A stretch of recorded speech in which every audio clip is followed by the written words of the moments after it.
Estamos en la serie de Eclesiastes, ¿cierto? ¿Sí? Pero hoy vamos a hacer un alto, vamos a hacer un paréntesis.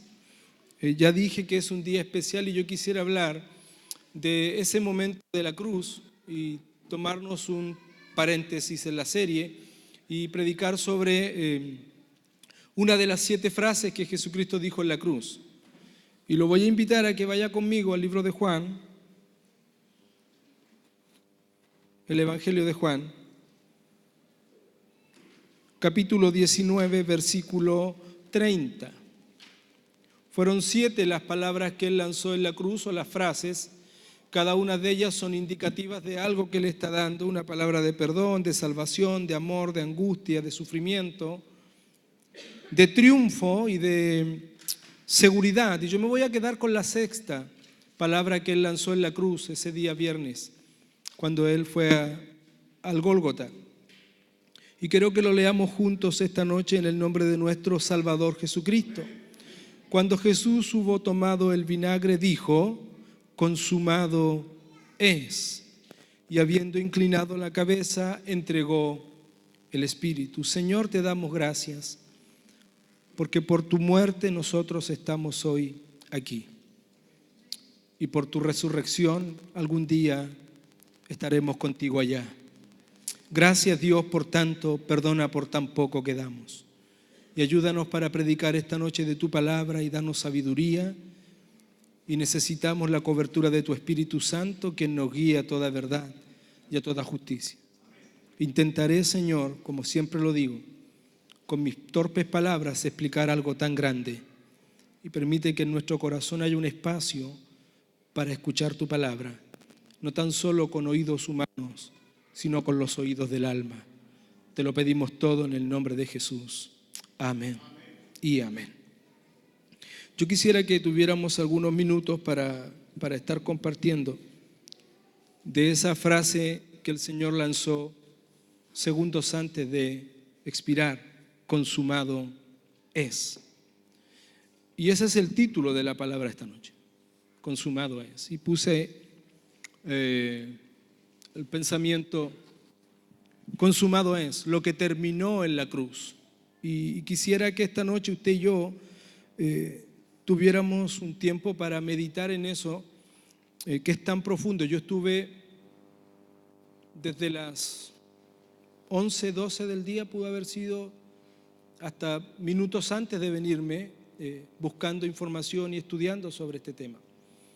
Y entre lo que buscaba, siempre voy a la historia de la iglesia. Hubo un hombre que graficó esta frase de una manera que me llamó mucho la atención. Dijo él: la frase consumado es tan inmensa, es como un océano inmenso de cosas profundas que en esa pura frase Jesucristo está transmitiendo, pero ese océano se explica en una sola palabra: consumado es. La profundidad de esa palabra, lo que el Señor quiere decir, lo que Él está expresando en ese momento de la cruz, lo que Él está evidenciando en su propio cuerpo, lo transmite en esa frase triunfal. No es una frase de dolor, no es una frase de menoscabo, no es una frase de una persona agotada por el sufrimiento, no, es el grito de triunfo más grande que en la historia pudo un hombre haber lanzado. Alguien lo graficó como la frase más grande, dicha en el día más grande y por el hombre más grande, Jesucristo. Lo voy a repetir porque eso me conmovió mientras lo estudiaba hoy. Es la frase más grande, en el día más grande, por el hombre más grande. Consumado es. Y yo quisiera que analizáramos esa frase en su totalidad y aprendiendo un poco de lo que el Señor nos expresa, porque cuando Él lanza esa frase, que proviene de una palabra griega que ya la vamos a estar analizando con mayor profundidad, no es tan solo algo que se está terminando por terminar, sino que es más bien el Señor está diciendo, como lo diría en el libro de Juan: Padre, lo que tú me enviaste a hacer, está hecho. Y para entender eso hay que irse mucho tiempo atrás, y hay que irse a un lugar llamado el Edén, con dos hombres, o con un hombre y una mujer, que caen en pecado y que hacen que este mundo quede en la desdicha y en la depravación más grande. Y esa palabra depravación no es tan solo un tema sexual, sino en todo el contexto de lo depravado, de lo degenerado, de algo que era con forma pero se empezó a deformar, ¿sí? De algo que era santo pero que empezó a ser impío, de algo que era puro pero que se contaminó. Ese es el concepto de depravación, ¿ya? En la teología no se ocupa ese concepto solamente para un tema de moralidad sexual, no, abarca todas las áreas. Si este universo nuestro se depravó, pues el Edén era perfecto, pero la tierra hoy día está en un estado de depravación, pues usted ve todo lo que pasa con nuestro planeta Tierra, que está absolutamente depravado en su naturaleza. Todo se está destruyendo todos los días, el aire, el agua, la tierra, la naturaleza. Eso es un acto, es una consecuencia del acto pecaminoso de Adán en el Edén. Y la Biblia dice que por un hombre entró el pecado al mundo, pero por un hombre la salvación. Y ese hombre, Jesucristo el Señor. Amén. Cuando yo analizo esa frase, tengo que tener un panorama general y un contexto general de lo que ocurría en ese momento. Porque el Señor vino a esta tierra precisamente a cortar ese cable de depravación que Adán había conectado, ¿cierto?, en su caída original en el Edén. Y Jesucristo viene a restaurar. Qué hermosa palabra esa. De hecho, nuestro letrero y nuestro pensamiento original en lo que nosotros somos como institución dice Centro Internacional de Adoración, Alabanza y Restauración. Eso debe sabérselo usted como la palma de su mano, hermano. Es tu nombre, ese es tu nombre, es tu iglesia. Te lo tienes que saber. Y por algo aparece esa frase allí, restaurar las cosas. Lo que se destruyó, Él vino a hacerlo de nuevo. Lo que estaba sucio, Él lo vino a limpiar. Lo que estaba perdido, Él lo vino a salvar. Y eso ocurrió en un día viernes como hoy, a las 3 de la tarde, en una ciudad llamada Jerusalén, en un alto monte, donde se crucificaban a los malhechores, a los peores bandidos de la época. Allí estuvo Él. Y estuvo allí por una sola causa. Estuvo por ti y estuvo por mí. En esa cruz debía haber estado usted y debía haber estado yo, pero Él dio su vida en el rescate de muchos. No sé si tú le das un aplauso a Él por eso. Por eso.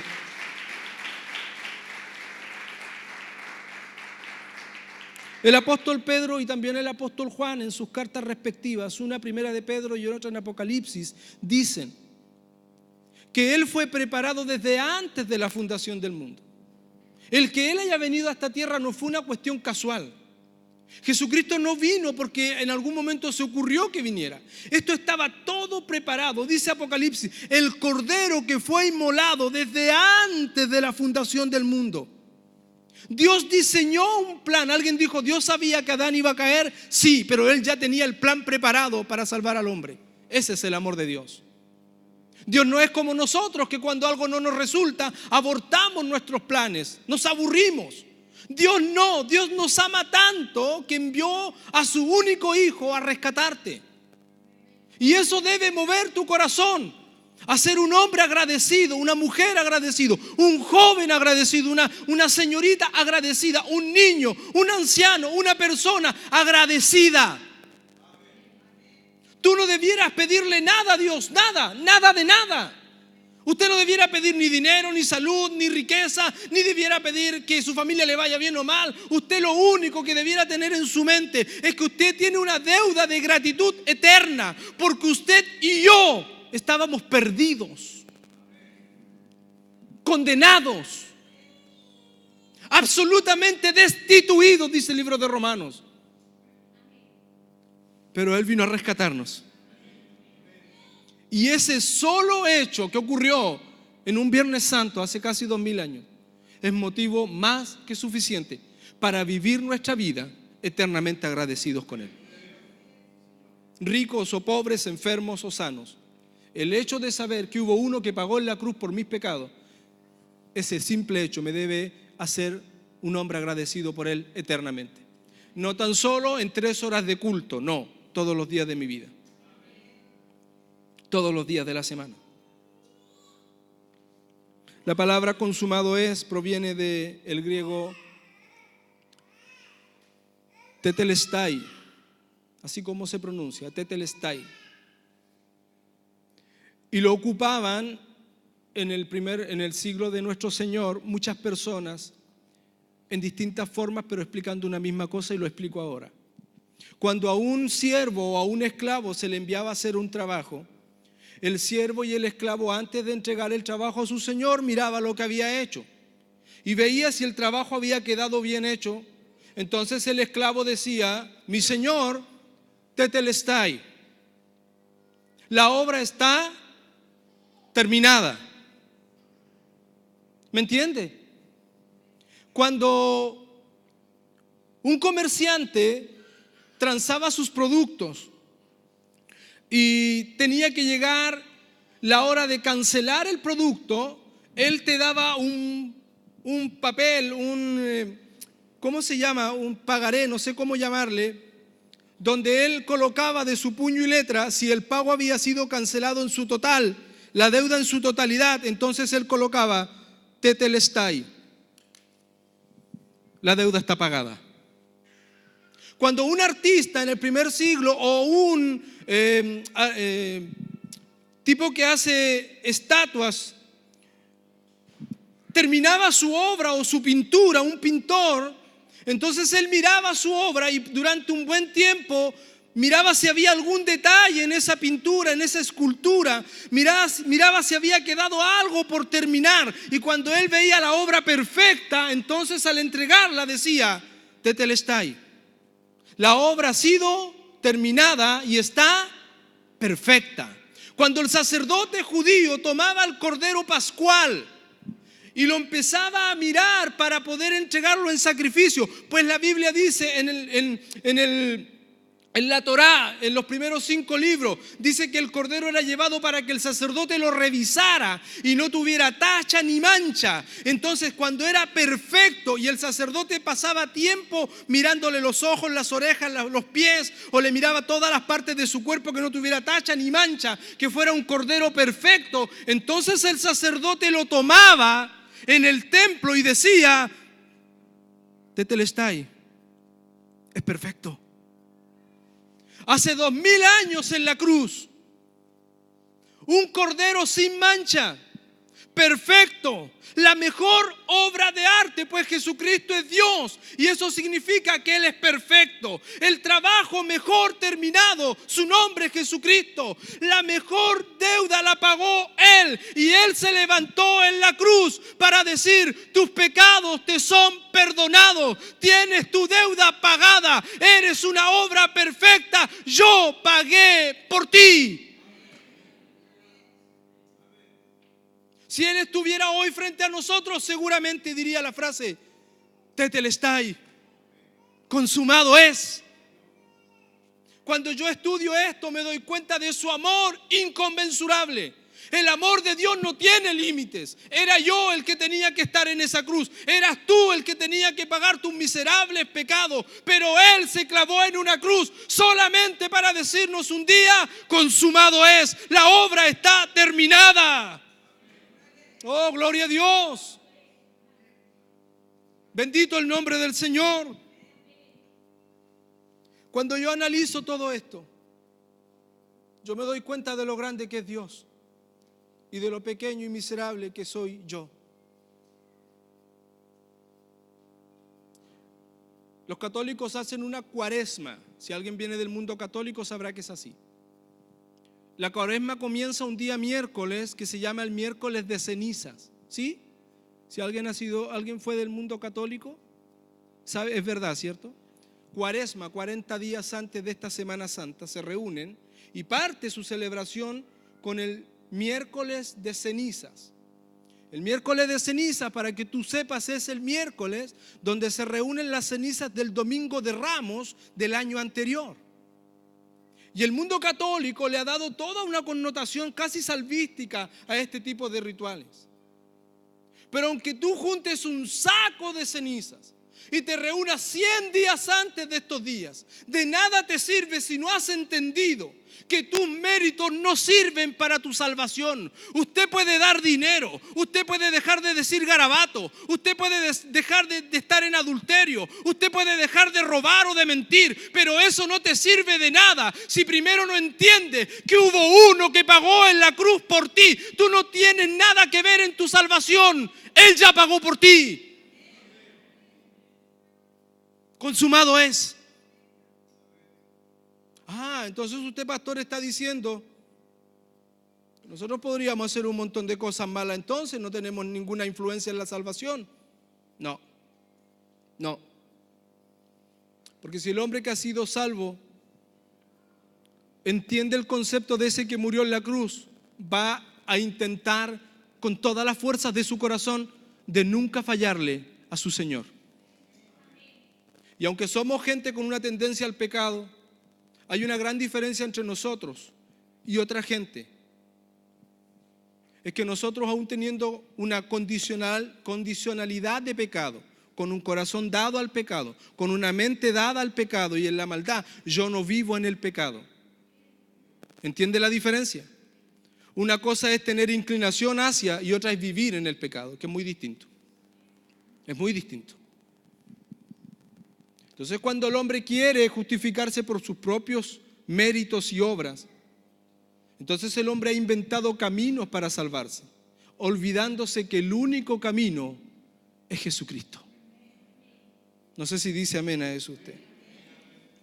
Y yo anoté cinco cosas que me parece interesante que las analicemos y las veamos en esta hermosa noche de Viernes Santo. Amén. Yo quisiera partir con las cosas que terminaron en la cruz. ¿Qué cosa terminó en la cruz? ¿Qué paró allí? ¿Por qué Él dice consumado es? ¿Por qué Él dice la obra está hecha? ¿Por qué Él lanza esa frase a su Padre? Padre, consumado es. Y ahí expira y termina toda su vida humana, por decirlo de alguna manera. ¿Qué terminó en la cruz? Yo apunté 5 cosas que terminaron en la cruz. 1. Los sacrificios del Antiguo Testamento que se daban continuamente en el templo. Eso llegó hasta el día de la cruz. Voy a explicar de manera breve para que alguien entienda en su contexto lo que era. Desde que Israel es nación y en su tránsito por el desierto, Dios estableció leyes y ordenanzas. Allí figura el primer templo, la primera carpa que se llama tabernáculo, y allí eso fue hecho para que los pecados del pueblo fueran expiados por una casta sacerdotal que partía con un hombre llamado Aarón, conocido como el sumo sacerdote de Israel. Ya les dije hace un rato atrás que se tomaba un cordero y se veía que no tuviera manchas, ni tacha alguna, ni defecto, y se sacrificaba ese cordero por los pecados del pueblo. Y la sangre de ese cordero era rociada sobre el propiciatorio, que era el arca del pacto, cubierta por oro completo, con 2 querubines que con sus alas cubrían el arca. Y el sacerdote, pues el tabernáculo contaba de 3 partes: el lugar exterior, el lugar santo y el lugar santísimo. El arca estaba en el lugar santísimo, y cuando el sacerdote entraba, derramaba la sangre del cordero sobre la tabla del propiciatorio. Y dentro del propiciatorio estaban las tablas de la ley, un gomer de maná, la vara de Aarón. Y mientras las tablas quedaban cubiertas, el pecado del pueblo era perdonado. Pero hay un detalle gráfico acá, porque hay un escritor que pone un ejemplo que me encantó al leerlo esta tarde, que decía: si usted tiene una deuda bancaria y su deuda es de $200 millones y usted no puede pagarla, entonces el banco pacta con usted y le dice: bueno, mientras tú no puedas pagar la deuda y la cuota mensual, podemos llegar a un acuerdo. Tú puedes pagar los intereses, ¿cierto?, que genera cada mes el trato del banco contigo, pero tu deuda sigue estando ahí. Eso ocurría con Israel, ¿lo entiende ahora? Cuando el sacerdote hacía la expiación, no se perdonaban los pecados del pueblo, sino que Dios solamente calmaba su ira frente a ellos. Y el pecado seguía estando allí como una deuda que no se podía pagar. Pues Dios dice que en el tiempo y en la plenitud de los tiempos apareció Jesucristo. ¿Sabes para qué? Para pagar tu deuda. Cristo no paga fianzas. Él pagó toda mi deuda. No sé si te alegras por eso. Entonces lo primero que quedó en la cruz atrás es que todo ese ritual de que tú sabías que eras un pecador y comprabas en el templo, afuera del templo se vendían, ya sea de un macho cabrio o de los toros engordados, y el que era más pobre podía comprar hasta un palomino pequeño según tu condición social, y lo llevabas al sacerdote y tú expiabas por los pecados de tu vida y de tu casa. Todo eso quedó atrás, porque un día vino el mejor cordero del mundo. Por eso Juan, cuando lo ve descender al Jordán, dice: he aquí el Cordero de Dios que quita el pecado del mundo. Lo dijo 3 años antes de la cruz. Lo dijo 3 años antes del momento crucial de la humanidad. El día más importante para la humanidad fue este día viernes, cuando Él fue a la cruz y pagó la deuda que nadie podía pagar.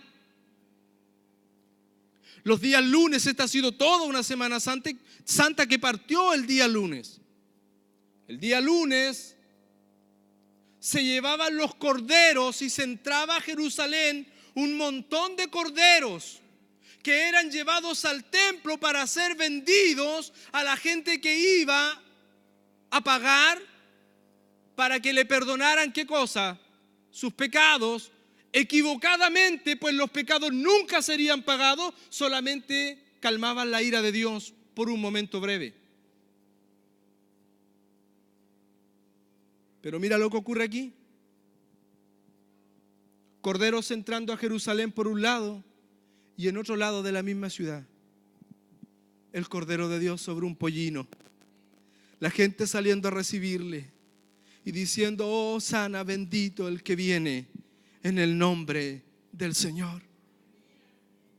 El mejor Cordero, el sin manchas, el eterno, el único, entrando a la ciudad. El mejor Cordero pascual, mi Pascua, mi Cristo, tu Cristo, siendo recibido por la gente, tirándole con ramas de olivos y alabando su nombre, tirando mantos para que Él pasara. Entró como un rey y como un señor. Y esa misma gente el día viernes estaba gritando: crucifíquenle. Y por esa misma gente Él dio su vida. Tremendo, hermano. Te digo algo más, y en ese domingo, en ese día en que Él entró, ese domingo que entró a Jerusalén, ese primer día de la semana, ese lunes, tú y yo hubiéramos estado allí, seguramente tú y yo lo hubiéramos recibido diciendo: sana, bendito el que viene. Pero con la misma certeza te digo que ese mismo viernes usted y yo hubiésemos estado gritando: crucifíquenle. Así es el ser humano. Así somos. Así de depravados somos. Así de sucio es el hombre. Pero no sé si te alegras porque ese sacrificio del Antiguo Testamento quedó atrás. Ya no hay que venir con un cordero ni con un palomino. Ya no hay que venir donde un hombre para que vea si podemos o no podemos. Ahora podemos ir cuantas veces queramos, a la hora que queramos, el día que queramos, en el tiempo que queramos, de la necesidad o de la angustia, confiadamente al trono de la gracia. Y ahí hay uno sentado intercediendo por usted y por mí. Este Viernes Santo no es para llorarlo, es para recordarlo con emoción, pero sin tristeza, porque mi Cristo no está muerto, Él está vivo. Oh, gloria a Dios. Gloria a ti, Señor. En el libro de Hebreos 1:13 yo me encuentro con algo muy interesante. Hebreos 1:3 dice: el cual, siendo el resplandor de su gloria y la imagen misma de su sustancia, y quien sustenta todas las cosas, ¿con qué? Con su palabra, de su poder, habiendo efectuado, ¿qué cosa? La purificación ¿de qué? De nuestros pecados. Él nos purificó. ¿Por medio de quién? De sí mismo. Se sentó a la diestra de Dios. En el templo de Jerusalén y en el tabernáculo había un mobiliario: mesa, panes de la preposición, un candelabro, un gran altar de bronce, un lavacro. ¿Saben lo único que no había en el templo? Sillas. Porque el sacerdote estaba tan atareado expiando los pecados del pueblo que no había tiempo para sentarse. Pero cuando Él vino y dio su vida en la cruz, lo primero que hace al llegar al cielo es sentarse, porque ya no hay más sacrificio. Él lo hizo una vez y para siempre. No hay más. No tienes que venir todos los días llorando tus penas. Créelo, métetelo en la cabeza. Tu adulterio, Él lo perdonó. Tu homicidio, Él lo perdonó. Tu mentira, Él la perdonó. Él te lavó.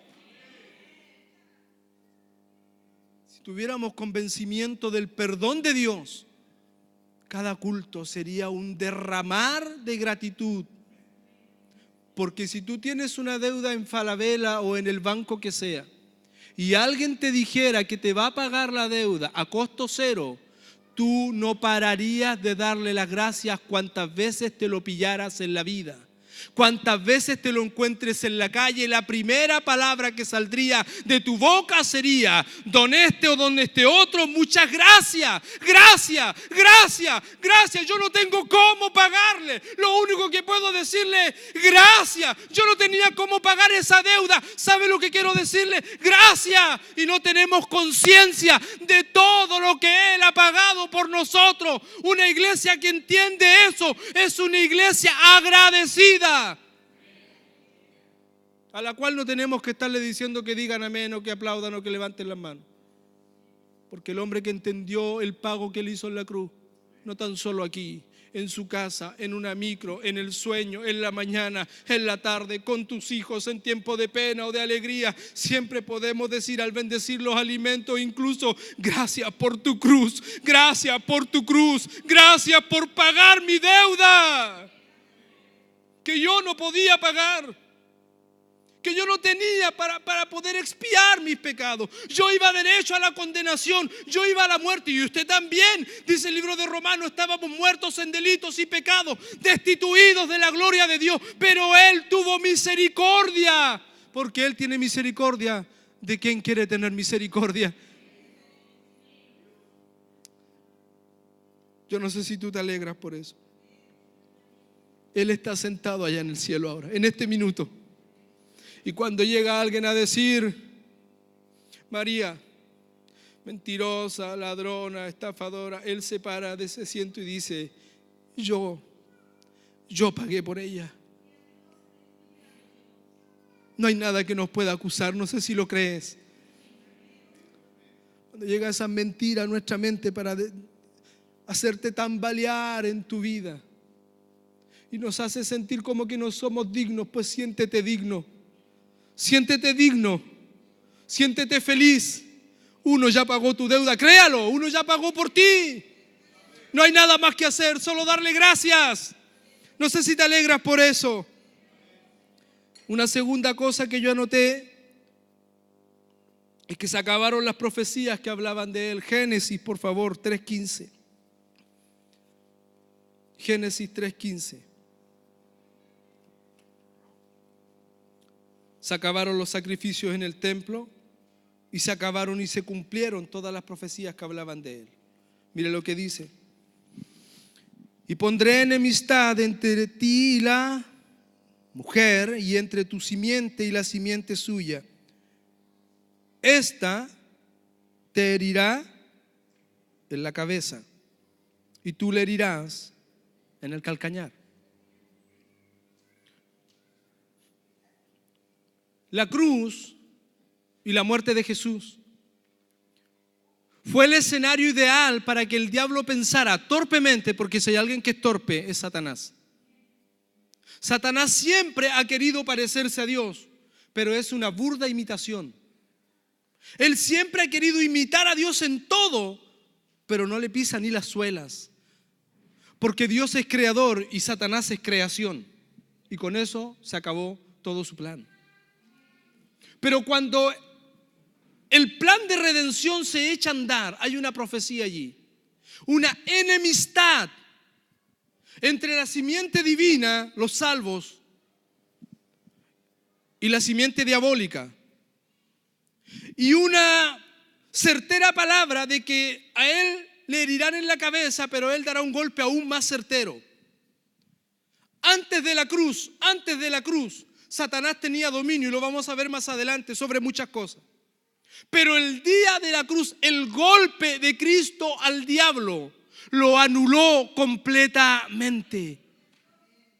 Él había preparado todo un festín, había ideado todo un momento para decir: hasta aquí llegó Jesucristo, ya no hay más salvación, ya no hay más redención, voy a matar al Hijo de Dios. Pero él no se encontró con otra vuelta de mano que era mucho más potente, más letal. Fue el día en que Dios lo avergonzó, fue el día en que Dios destruyó el poderío del diablo, fue el día en el triunfo de la cruz.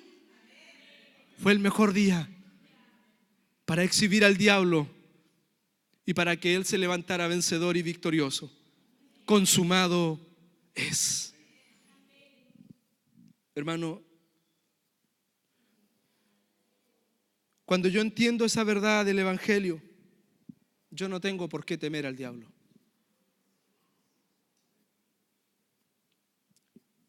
El diablo es mentiroso y padre de mentiras. El diablo no tiene ningún poder sobre nosotros, porque en estricto rigor sí puede tener poder, pero sobre nosotros ningún poder.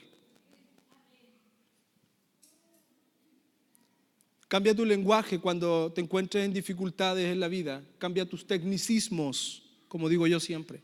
Cambia tu manera de hablar cuando pases por problemas. Nada que ver el diablo contigo, nada que ver.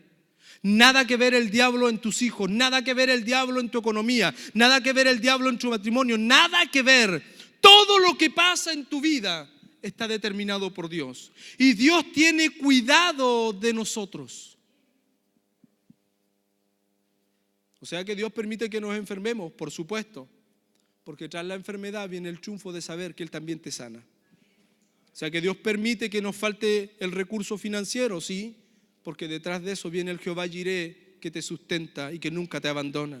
O sea que Dios permite una crisis matrimonial, sí, porque Él quiere mostrarte que Él va a estar en medio de esa crisis, porque cordón de 3 dobleces no se rompe.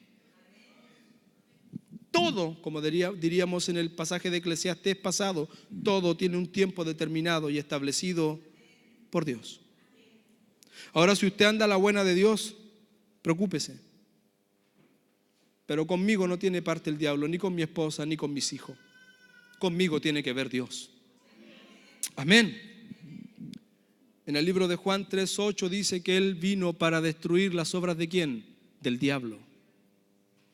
Es decir, que el golpe que el Señor le da al diablo en la cruz es tan certero, es tan potente el golpe que Jesucristo da en la cruz sobre Satanás, que el diablo nunca más se pudo levantar.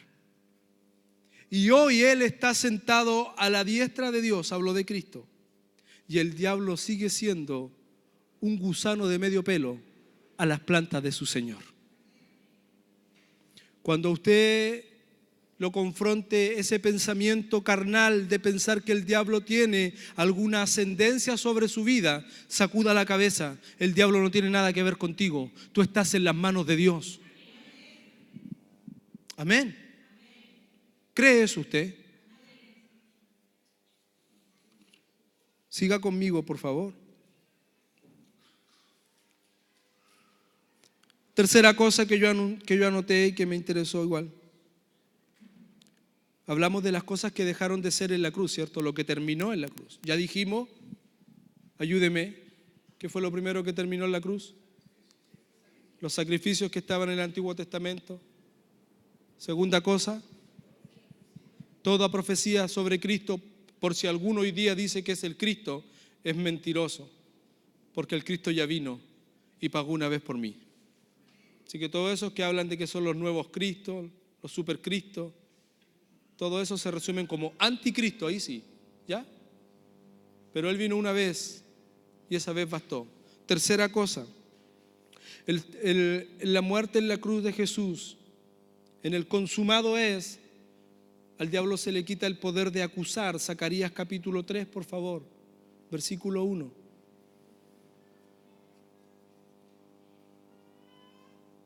Zacarías es el último libro del Antiguo Testamento, perdón, Zacarías, el penúltimo.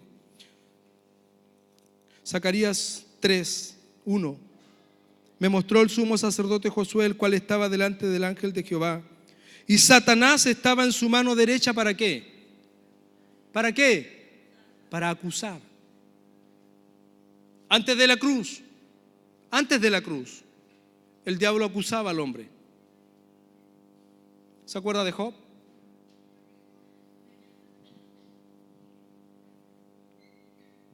Mira lo que escribe Zacarías. El diablo a la derecha de Dios, hablando que el sacerdote no estaba con ropas limpias. Porque el diablo cuando acusa algo, no acusa con altura de miras, acusa para destruirte.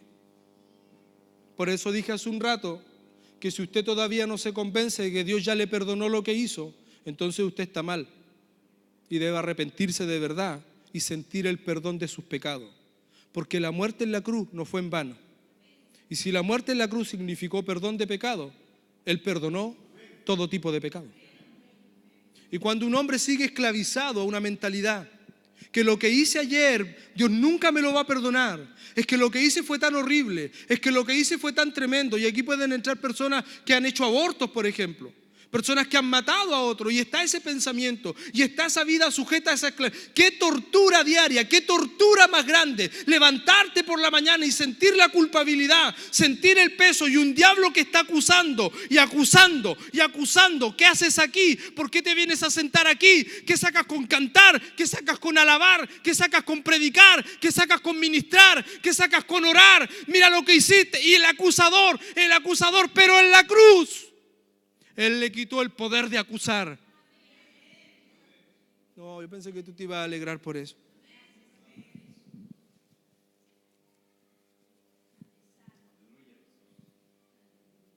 Hay un dicho chileno. No lo digo mejor. No lo digo.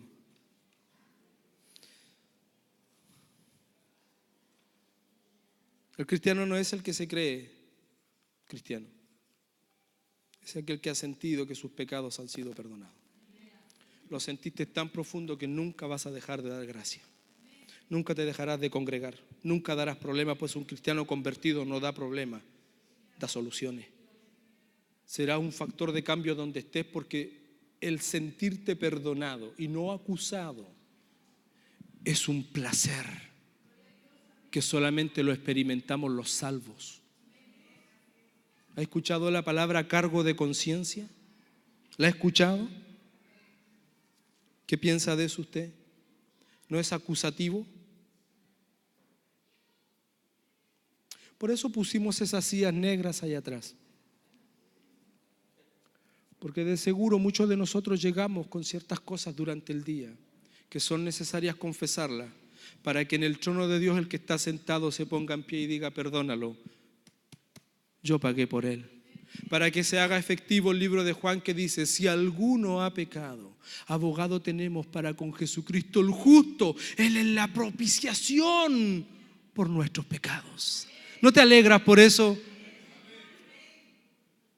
Dígale al que tiene a su lado: estamos perdonados. Bueno, el golpe en el hombro no era tan fuerte, no era necesario.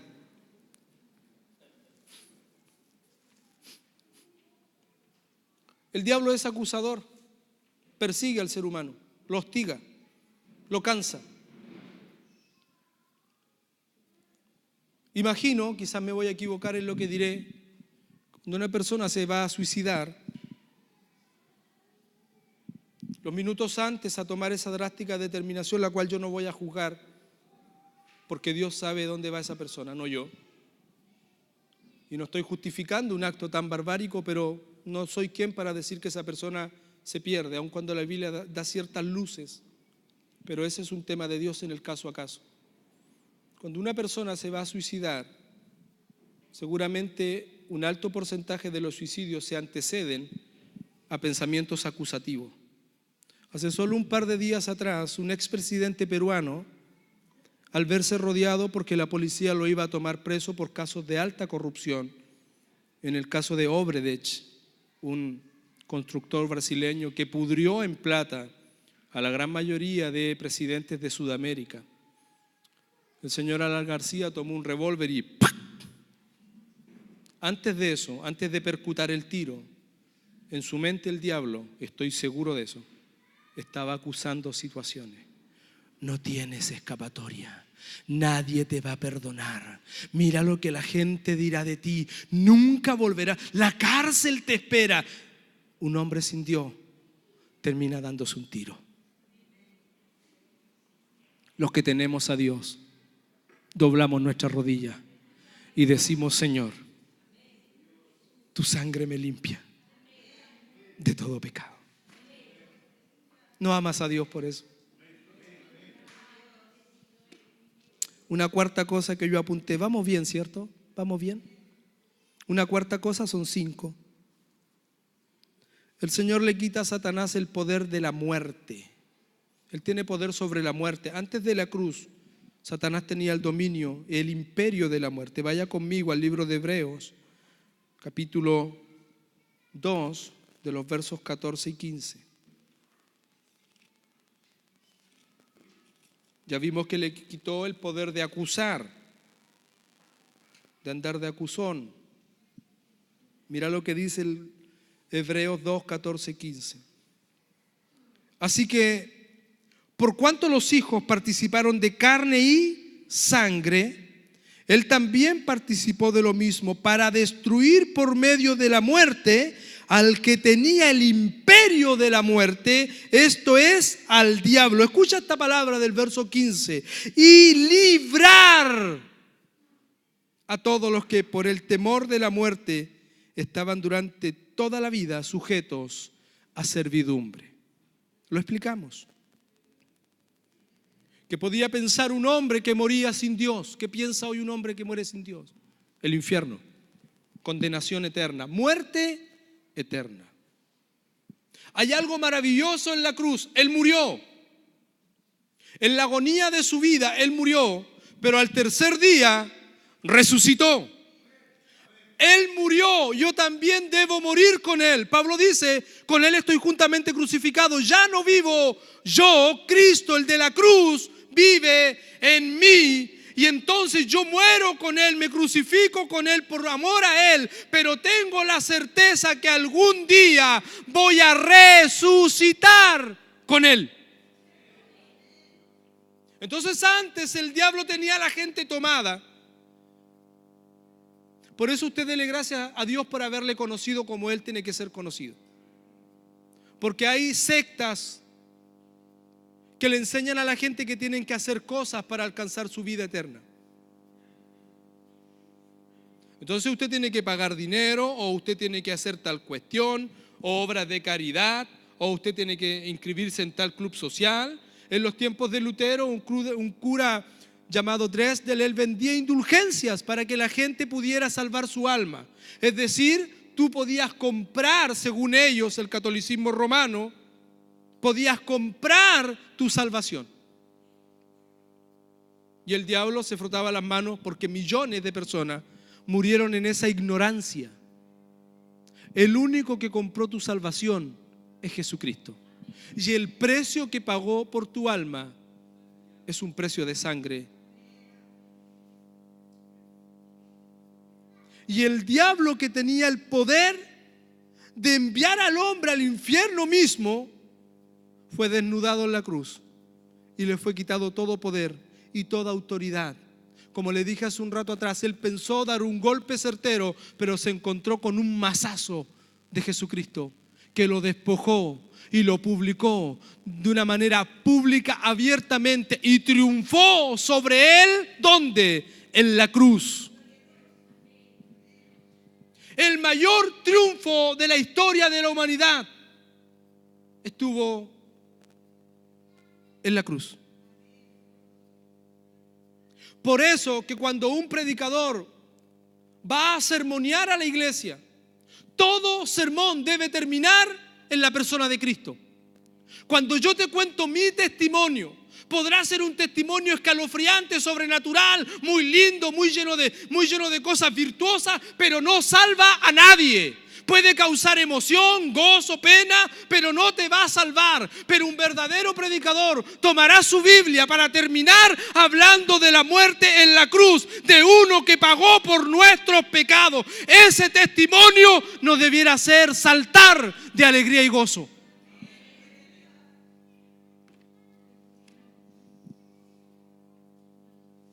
Usted quiere predicar el día de mañana, tiene que predicar con un Cristo abierto, no crucificado, sentado a la diestra de Dios. Hace solo unos días atrás estuve en un velorio y me hice la pregunta que no me había hecho nunca en mi vida, porque uno pasa cosas por alto, pero cuando uno ya se pone más viejo, y cuando uno lo nombran pastor y salen más canas, ya uno tiene más tiempo para pensar las cosas con más calma. Y anda analizando la vida hasta en sus detalles porque es necesario. Le dije a una persona hace días atrás, ya perdí las ganas de pegarme a esta vida. Me están dando muchas ganas, casi irresistibles muchas veces, de irme luego con el Señor. Y le alabo a Dios por eso. Estoy perdiendo el sentido de pertenencia de este mundo. Estoy anhelando estar más con Él. No hablo de un tiempo humano, hablo de irme con Él, de estar con Él, de conocerle, de conocer a aquel que murió en la cruz. Porque le conoceremos tal cual es. Por eso que al que no le gusta la palabra, tienes que empezar a gustarte, porque en el cielo va a estar el motivo de la palabra. 66 libros escritos solo para conocerlo a Él. Si no te gusta esto, no te gusta Cristo. Si no amas la palabra, no amas a Cristo. Si no tienes Biblia en tu vida, no amas. Por eso que les digo a los de alabanza, Biblia, Biblia, Biblia, Biblia. ¡Ay, qué cargante! ¡Biblia! Es la única manera de conocer a Dios. Y cuando tú tienes Biblia, conoces al de la cruz. Conoces su vida, su pasión, su obra. Lo que se dijo antes, lo que se dirá después. Está todo aquí. Está conmigo. Y yo le decía a esa persona que en este deseo ya de despegarnos de acá, de este mundo, y lo digo en un buen sentido, es el anhelo de que Cristo venga, de que Cristo vuelva por nosotros. No sé si tú tienes el deseo de que Él vuelva por nosotros. De verdad, yo no te veo cara de convencido en eso. ¿Usted quiere que Cristo regrese? ¿O usted está con el tema acusativo aquí? Y si viene... Yo era niño cuando mis padres iban a la iglesia y yo le decía a mi papá que me dolían las muelas. Nunca me habían dolido las muelas. Jugaba a la Católica, entonces yo quería quedarme a ver el partido. Y alguna vez convencí a mi papá, que era un viejo recio, de maña, de que había que ir a la iglesia todos los días.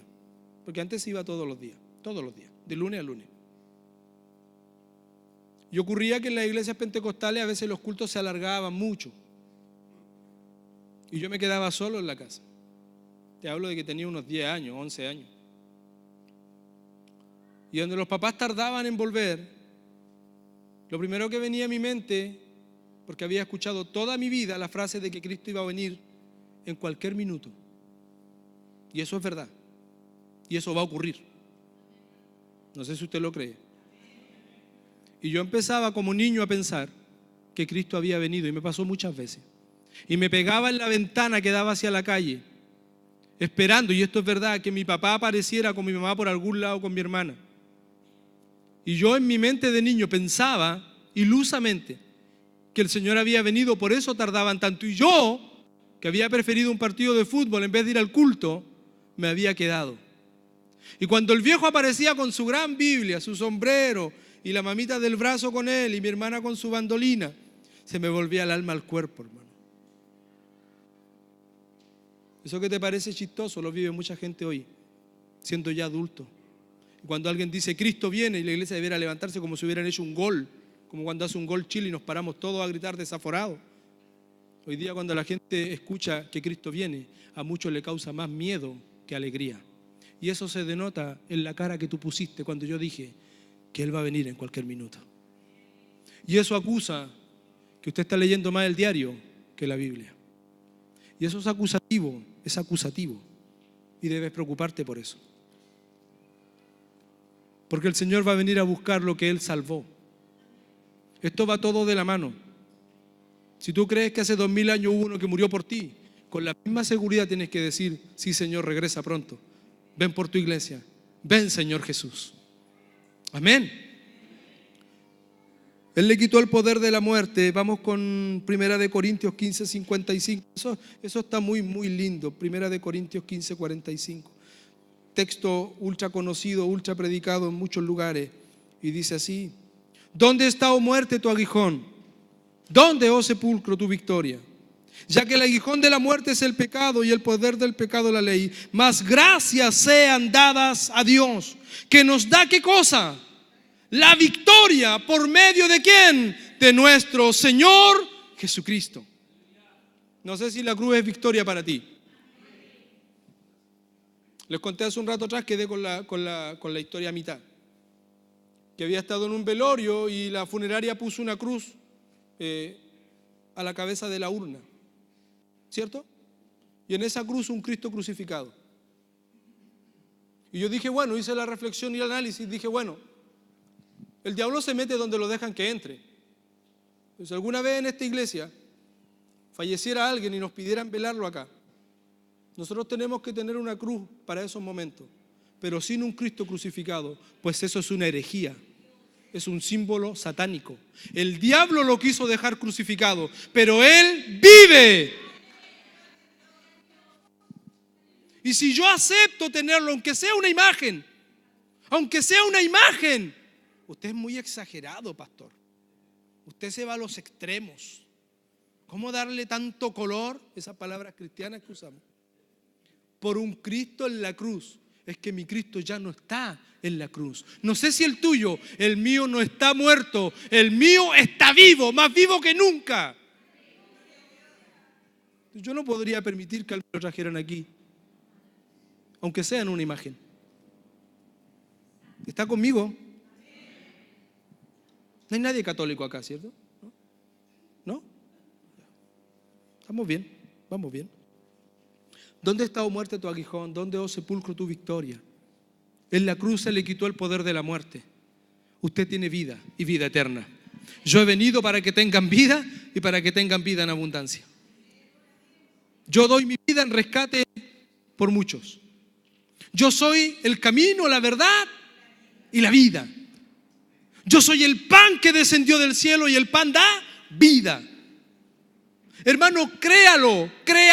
El diablo no tiene poder sobre tu vida. Y cuando estemos en nuestro lecho de muerte, antes de irnos, sabremos a ciencia cierta, ya sea con un cáncer, ya sea con dolor, ya sea con el tipo de enfermedad que sea, sabremos a conciencia que recién vamos a comenzar a vivir con Cristo.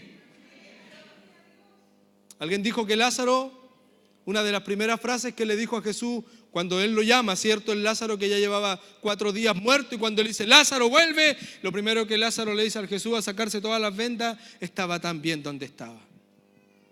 ¿Para qué me mandaste a buscar? Porque la verdadera vida no es esta, es la que está del sol más allá. Y yo quiero esa vida, no sé si tú. La última cosa que apunto: Jesucristo anuló la ley y comenzó el tiempo de la gracia. Jesucristo anuló la ley y comenzó el tiempo de la gracia. Amén. No sé si lo dije textual, pues yo tengo un apunte más corto. Terminó la ley y se inició la gracia. 2 citas para compartir: Colosenses 2, 13 y 14. Colosenses 2, 13 y 14. Y a vosotros, estando muertos en pecados y en la incircuncisión de vuestra carne, os dio vida, juntamente ¿con quién? Con el que está sentado, perdonándonos algunos pecados. Los más chiquititos, los blancos, los que tuviste cuando soltero, no cuando casado. Los que hiciste cuando te vieron, no los que no te vieron. ¿Cuáles? Diga todos. Dígale al que tiene a su lado, quédate tranquilo, hombre, lo perdonó todo. Tranquilo. Esta parte de aquí es muy linda, yo la he predicado en campaña. Alguna vez lo prediqué en la cárcel, esta parte, esta frase. Anulando el acta de los decretos que nos era contraria y clavándola ¿dónde? En la cruz. ¿Sabe lo que es un acta? Un acta es un registro de las cosas que se hacen. Por ejemplo, en una asamblea se levanta para registrar lo que allí se habla. Se registra quién vino, a la hora que se empezó y cuándo se terminó. El diablo, que tenía el poder de la muerte y que andaba acusando por la vida, había levantado un acta. No quiero que pienses en los pecados que cometiste antes, pero inevitablemente van a venir a tu vida esos destellos de las cosas que hacíamos sin Dios. Y esa acta estaba publicada para tu perdición. Pero cuando vino Cristo, permíteme un momento de ejemplificar.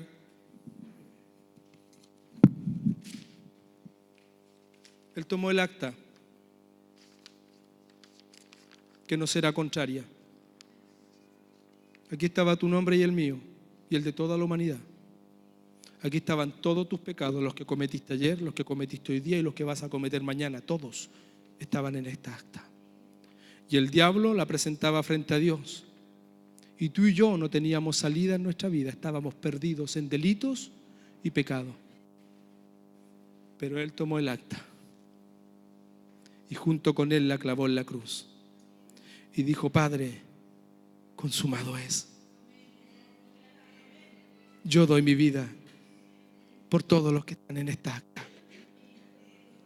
Y la clavó. Y el diablo quedó perplejo mirando que todo lo que él había diseñado, no toques nada todavía, por favor, todo lo que él había ideado, todo lo que él había planeado para destruir al hombre, se le iba entre los dedos.